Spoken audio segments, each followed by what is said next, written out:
খুলে দেখে তোরে হাবল এসেছে।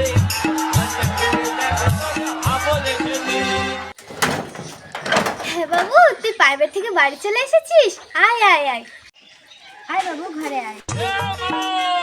হ্যাঁ বাবু, বল। কি হয়েছে বাবু, তোর খিদে পেয়েছে, বল।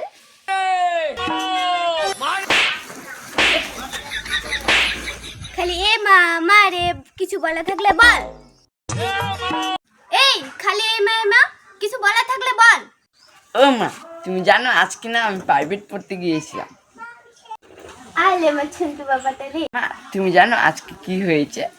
কি হয়েছে? মাস্টারের বাড়িতে গিয়েছিলাম, দরজা বন্ধ, মনে হয় কেউ ঘুম থেকেই উঠিনি।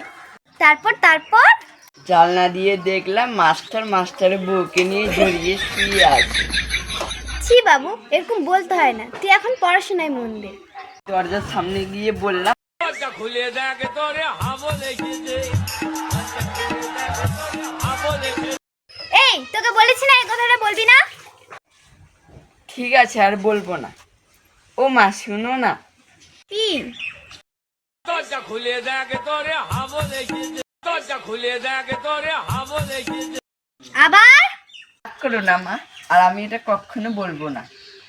ও মা, তুমি জানো আজকে প্রাইভেট থেকে আসার সময় কি হয়েছে? বল বাবা বল, কি হয়েছে? বাড়ি আসার সময় আমাদের বাড়ির পিছন দিক থেকে বাড়ির সামনে এসেছি। তারপর তারপর তারপর দরজা খুলে দেখে তোরে হাবল এসেছে।